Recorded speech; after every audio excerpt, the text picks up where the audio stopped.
Okay, so in today's video, I'm going to be sharing the 5 things that I learned after 5 years of being vegan. So the first thing I would say, it was a lot easier than I thought. When I first turned vegan, I did think to myself, oh my god, how am I going to make sure I get all the nutrients? I don't know where to start. Felt a bit overwhelmed, but very determined to do it. And I remember the first trip I took to the supermarket after I decided to go vegan. I think I was in there for about 3 hours because I was just looking on the back of labels, trying to make sense of what was vegan, what wasn't. I was doing a lot of searching on Google.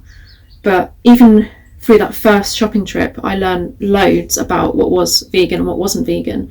And then I just consolidated that research as time went on, and it got easier. And I just sort of started off by thinking, okay, what would I usually eat, and what in this meal isn't vegan, and is there like a vegan meat substitute that I can use? So I did use a lot of sort of those vegan meat substitutes to begin with, and that really helped me sort of replicate the usual meals that I would have. And then after a few years, I actually started using those meat substitutes less and less as I learned more about nutrition, and I started to use more whole foods in my diet instead of the meat substitutes. So it's sort of been like an ongoing learning process, and that's just got easier with time. Not only that, but the vegan choices are improving all the time, so it's just so easy nowadays to go vegan. So yeah, it's been a lot easier than I thought. The second thing I've learned is it's not about being perfect, far from it.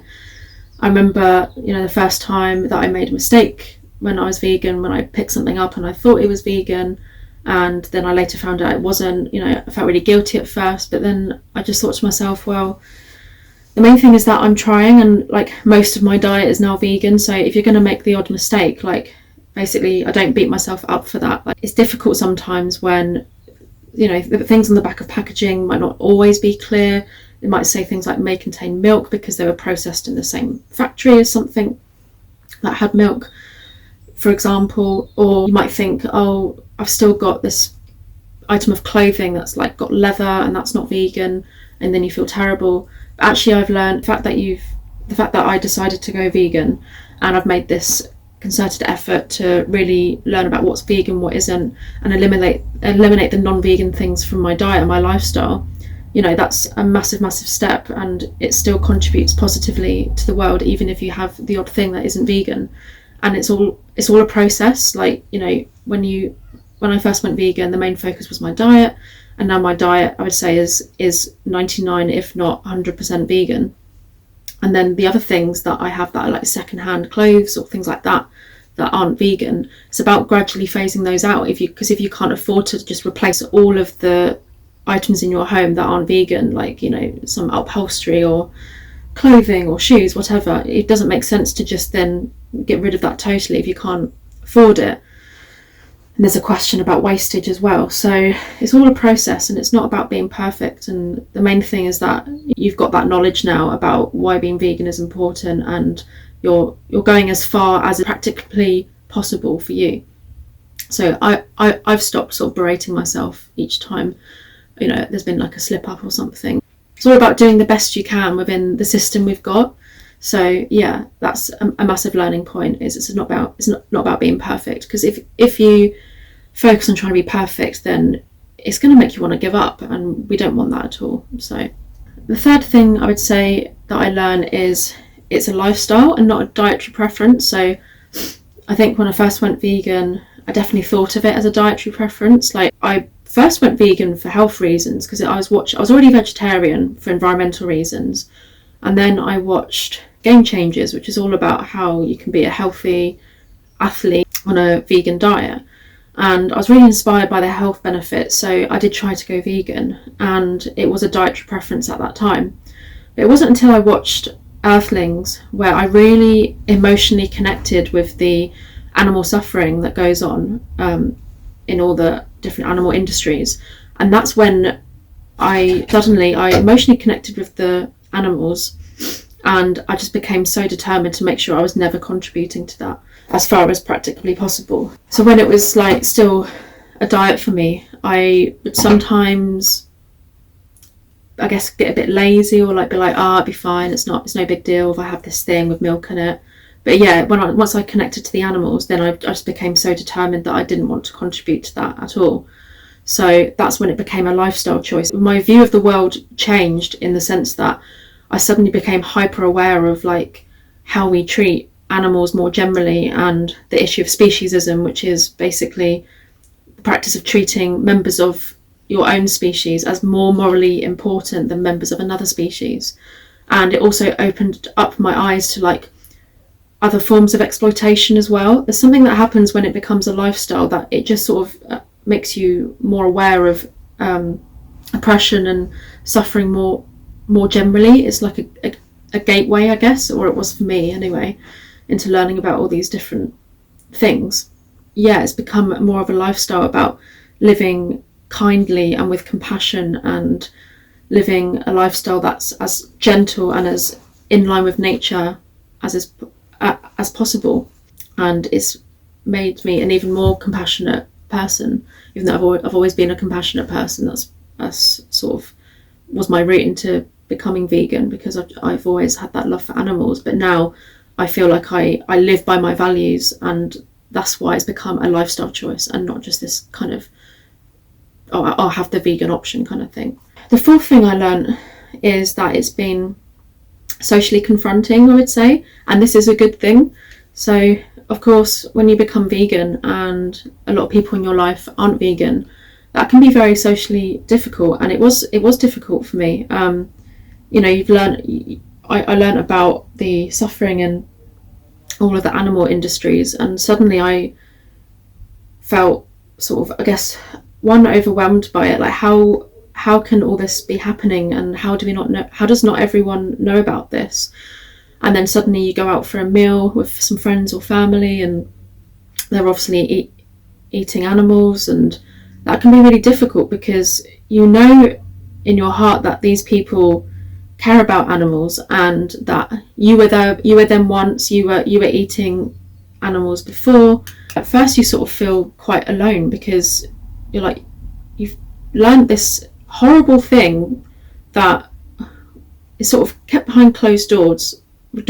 We're not taught about it, and suddenly you want to share this with people, especially people you care about, because you know that if they knew what you'd seen, they probably wouldn't want to contribute to it. But there's definitely, you start to become aware of people's sort of cognitive biases and defense mechanisms that keep people eating animals and keep people not wanting to learn about the truth, even though I think deep down all of us know what goes on, maybe not to the extent that it goes on, but people know that if they saw an animal being hurt, they would want to do what they can to stop it.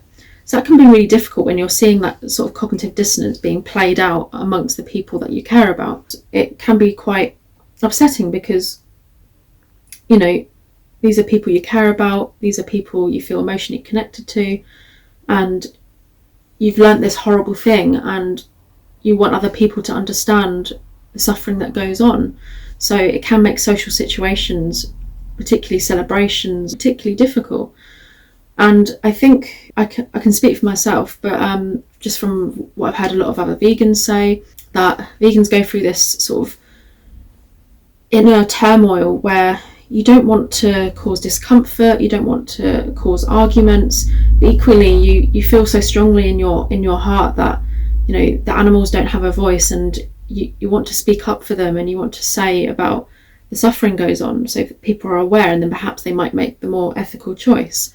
But we know that this is going to cause conflict, so we usually keep it to ourselves, and that can cause a lot of pain. And I can say from personal experience that for, I want to say, the first 3-4 years of being vegan, I kept it all to myself. Unless people asked me, then I would say about the reasons I was vegan, and I would share a little bit about all the different reasons, but I would never want to make people feel uncomfortable about their own choice to eat animals. I was always very much like, you know what, it's their choice, this is my choice, and, you know, I can talk about more passionate about veganism when I'm doing maybe some outreach on the streets or on social media. I'll talk about it then, but I won't bring it up with people that I know, because I don't want them to make them feel uncomfortable.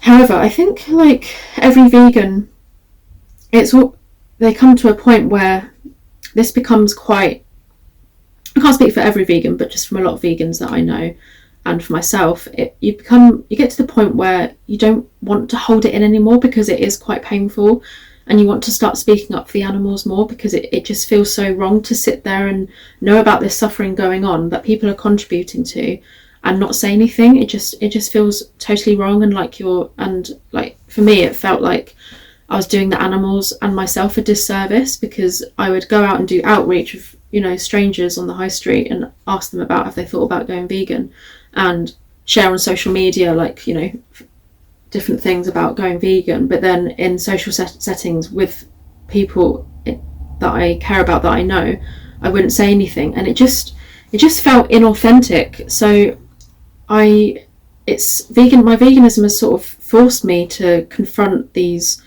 tendency to want to avoid conflict, and it's been linked to I guess a deeper kind of people pleasing habit that I have. And I guess being a woman in particular, it is sort of ingrained in us to keep the peace, to be nice, to avoid conflict, to, you know, ensure there's group harmony. That's sort of like instilled in us from quite a young age, to make sure we're putting other people's needs above our own. But in the end, that conflict just became too much for me to bear, and I had to start being more vocal about how I felt about it. So it's really forced me to start standing up for what I believe in, and being more vocal, and really start to try and confront these people-pleasing habits. In the last year, I took the Liberation Pledge, which maybe I'll do another video on that. But that has really helped me overcome some of this people-pleasing, and I'd say it's strengthened my relationships.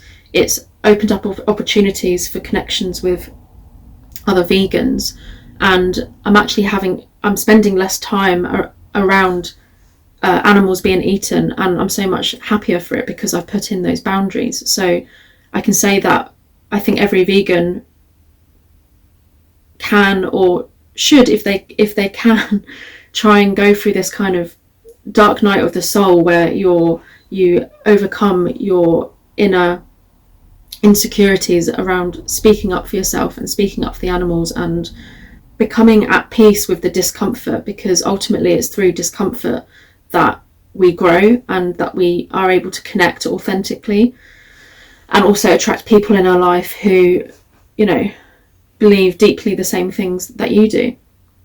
So that's been a massive part of my growth as a vegan, and it's been uncomfortable and upsetting at times, but ultimately it's worked out for the better. I think the last thing is that I've learned veganism is empowering, and I really believe it's going to save the world. Like, it's, as I've become vegan and learnt more and more about it, I've just become more and more convinced and passionate about the ways it helps the world in so many different ways. So I learned recently that, like, as a vegan, you save, I think it's just over 100 animals per year. So, like, going vegan, straight away you're having an impact on other beings by saving sentient beings that otherwise would have gone off to slaughter. And these beings are no different from, you know, the pets that we love, our dogs, our cats. And knowing that you've contributed to that each year, like, just feels really good. Going vegan reduces your carbon footprint as an individual by 75%.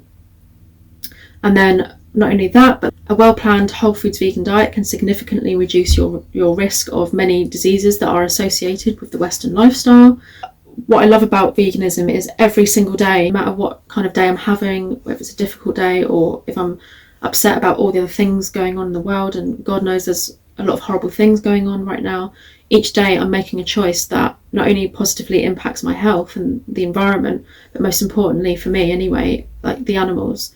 So I just strongly believe that, yeah, veganism is going to save the world. So that's it. That's the 5 things I've learned about being vegan in the 5 years that I've been vegan.